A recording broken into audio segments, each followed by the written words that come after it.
Hey, we got a great episode coming up. I want to say off the top, we end every episode saying, you know how this works. And it dawned on me, maybe some of y'all don't know how this works. So this is what we're going to say. Hey, if you see an episode of ours and you enjoy it, please hit the like button. Those likes make our content available to a bigger audience. And maybe some of your friends might like it too. You don't have to share. If you don't want to share the content, maybe it's too saucy for you to share. That's cool. But if you hit the like button or maybe even, share it in the DMs, possibly on the low, and ask your friends to like it, it would help us out a ton. We'd appreciate it. Thank you. Now to the show. Let's go. We begin today's episode paying respect to a lioness of the Senate. Rest in peace, Dianne Feinstein. I heard the Grand Reaper was shooting for Mitch and he pushed her in front of him. Hey, welcome to What Had Happened News. In today's episode, we have Family Flowers Friday. Family Flowers Friday for Anthony Nesty, U.S. swim team coach.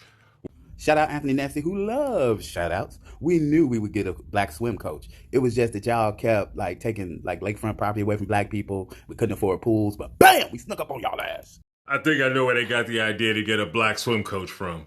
Congratulations, brother Nesty. We're also going to talk about Trump getting his name taken off buildings. That's fun to see. And in an ongoing series, we're going to talk about something near and dear to our heart, the theft of black genius. Today's episode, we're going to tell you about Roy Hamilton, the rock and roll legend that you've never heard of, but you've definitely heard his sound. And also, hey, how did Walt Disney build that empire? Little secrets about the mouse that you might not have known about. Here we go. But first up, after countless accusations since as early as 2018, Republicans have finally brought witnesses forward with firsthand accounts of Joe Biden's criminality. They call him star witness Jonathan Turley, and he says absolutely nothing. Mr. Turley, I have a simple question for you. In your testimony today, are you presenting any firsthand witness account of crimes committed by the President of the United States? No, I'm not. No, you are not. Remember, these are the Republican witnesses. Ms. O'Connor, you are the second Republican witness here today. Have you, in your testimony, presented any firsthand witness account of crimes committed by the President of the United States? I have not. Thank you. Who have been investigating for years. Mr. Dubinsky, as the third and final Republican witness in this hearing, have you, in your testimony, presented any firsthand witness account of crimes committed by the President of the United States? I have not. And Strike three, you're out. The Republican investigators who have been investigating for years are saying they have no evidence of wrongdoing, just a lot of ifs. Have you ever heard them say if since we've been sitting here for I don't know how long? Yes, I've been taking a tally. Oh. More than 35 times the Republican witnesses and Republican members of the committee have used the word if. Thank you so much for that. Because honestly, if they would continue to say if or Hunter and we were playing a drinking game, I would be drunk by now. So can we keep our government open, please? And just so some of y'all can tell the difference, this is what it looks like when they have evidence of wrongdoing. We have an exclusive interview with soon-to-be homeless Donald Trump Jr.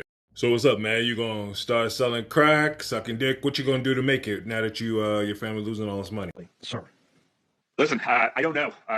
You know your dad going to jail. It's actually hard to believe. I mean, Now for most of us, your daddy committed fraud with the valuations, didn't he? we altered it, did that for years. Do anything we wanted in New York City. But Hey, yo, real quick, somebody call Letitia James, see if I get points for getting this confession. Donald Trump's name is being taken off of Trump Place. And in Chicago, we like, well, what y'all waiting on here? Tribune, y'all still gonna keep this name? Hey, I'm talking Tribune. So did they take the name off because they repossessing the building? And that's how you do it. Like, you can't take the building to the West. We just gonna take your name off. You can use these letters for your legal defense. Yeah, the letters for your legal defense. Yeah. So those will be collector's items right there. That's a good point. Yeah. They took Trump's name off the building. Nobody in the building cares unless his name's not on the check no more. When his name ain't on that check, then they're going to have a problem. Like, hey, where the f*** is Trump at? We are tallying votes right now to see the new name of the building. Let's see what you got. Okay. All right. Okay. All right. Well, it's unanimous. All Trump buildings will now be named Ray's Boom Boom Room. See you there. Now that they took his name off the building, there's going to be so many confused billionaires. Like, they won't know where to take their prostitutes and their cocaine. This is ridiculous. How are they going to live? For years, I knew that Elvis sampled black musicians to create his style, but I didn't know he actually bit someone's whole game. Voice, moves, everything. This is the story of Roy Hamilton. Check this out. Did you know that Elvis Presley copied a black man's vocal style of singing? Seen here in a rare movie appearance was Roy Hamilton.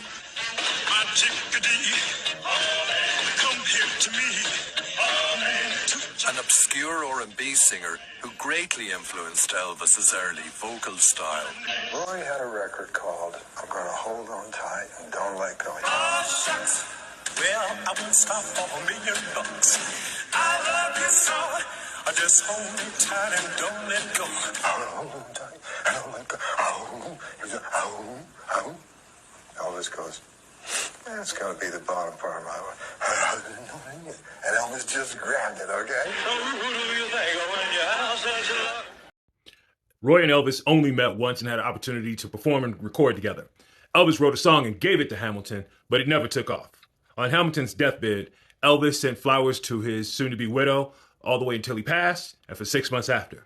But he never shared none of that bread or any of the royalties from all the stuff he stole. So, do what you want to with that. Now, what about Walt Disney? Oh boy, Mickey Mouse is no Negro. Well, I'll be darned. Mickey is a colored. Yes, it turns out Mickey Mouse is a caricature of black Americans. And if you don't believe me, let's hear it from Mr. Disney himself. Think of them as simply as comic animals, or were you concerned with them as human personalities? Well, no, I'd say human personalities in the body of a cartoon animal.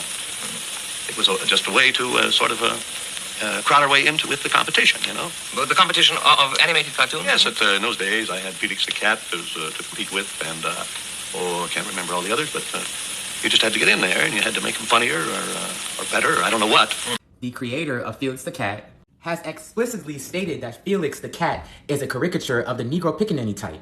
So Walt Disney's inspiration for Mickey Mouse is coming from people like Cab Calloway, Duke Ellington, and other black American jazz greats at the time. This is very obvious in Mickey Mouse's Jazz Fool.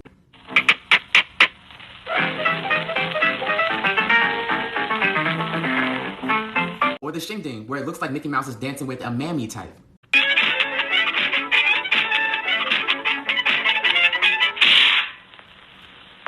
And because Uncle Tom's Cabin was all the rage, Mickey had to cover it.